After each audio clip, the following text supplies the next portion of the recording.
show you how to make some absolutely delicious crunchy fudge. We're going to put it in the slow cooker. It only takes 45 minutes to make and has 5 ingredients. Don't forget to like the video if you do enjoy it. Let me know if you give it a go and you make it yourself. And please remember to subscribe to my channel if you're not already. Let's go and make crunchy fudge. All you're going to need to make my crunchy fudge is 5 ingredients. A tin of sweetened condensed milk, some vanilla extract, unsalted butter, a slab of chocolates. We need 400 grams. Up to you what chocolate you choose. My son absolutely loves Galaxy, but of course, really using the crunchy, it does lend itself to some dairy milk, but that's your choice. And then a pack of 4 crunchies. So it's pretty simple and easy, and we're going to be slow cooking this.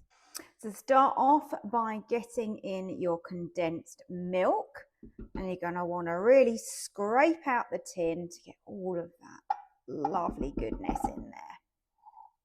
This stuff is so versatile. I use this quite a lot when I'm making sweet treats.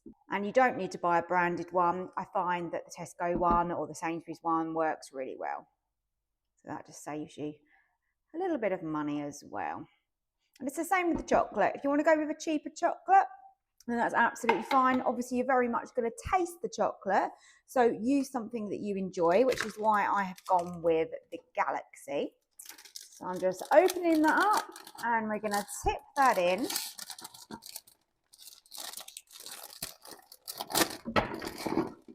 There you go. If you've got any slightly bigger pieces that didn't break up very well, you can just get your hands in and break those up. It's just going to help it to melt that little bit quicker if your pieces are that bit smaller.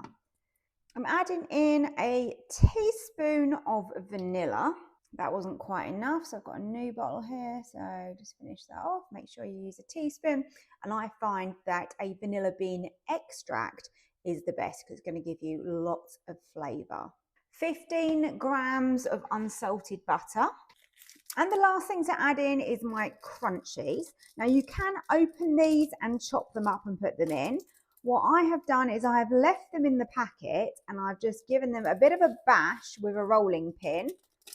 And that's broken them up nicely into fine pieces. So 3 crunchies going in. This is going to taste absolutely incredible. So I'm holding back 1 crunchy, and that's going to be for some decoration on the top. So it's always nice to do that. There you go. It's got all that lovely honeycomb in there. Look at that. Absolutely beautiful. So let's give that a little stir around. It's very sticky. It doesn't really stir very well, but that's it. Okay, and now we get this onto slow cook. Okay, so select slow cook. We want to do this on a high temperature. And I'm going to do this for 45 minutes. I don't know if you know this about the Ninja Foodi, but the minimum you can go down to, I believe, is 4 hours, which is annoying because then obviously you haven't got the timer on here and you have to kind of set a different timer.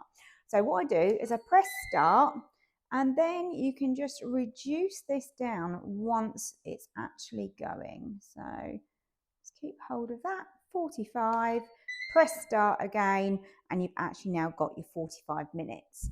So leave that for 15 minutes, then we're going to stir it, another 15 minutes, stir it, another 15 minutes, and then we should be done.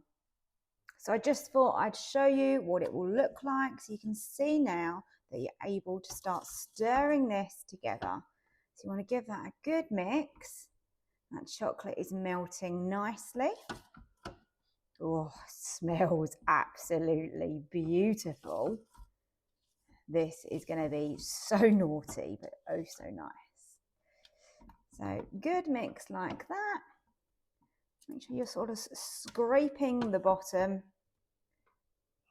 Now I can just scrape everything off my spatula, and then we can continue for another 15 minutes. Fudge has now had half an hour, so we just got 1 more 15-minute session to go, and then it will have had the full 45. And all we're doing really is just making sure that this is melting together really nicely. And it's nice making it on the slow cook function because it's just really gentle. You're not going to spoil the chocolate, and it's just really melting that together really, really nicely. Once you've got your chocolate fudge in your mould, we then add our topping. And I've done exactly the same with the crunchy as I did before. And I'm just going to sprinkle that over like that. You can cut it into small pieces, little chunks, decorate it however you like. I quite like it like this. You get a little bit of crunchy in every mouthful. And it looks nice with that golden honeycomb on the top. So into the fridge, and I'll show you once that is set. The crunchy fudge has set, and this is what it's going to look like when you cut it up into squares, or roughly squares, rectangles, it doesn't really matter. But look at that, it's really beautiful with that nice bit of crunchy just going over the top of them. I really hope you've enjoyed the recipe. Don't forget to hit the like button if you did, and subscribe to the channel for more recipes using the Ninja Foodi.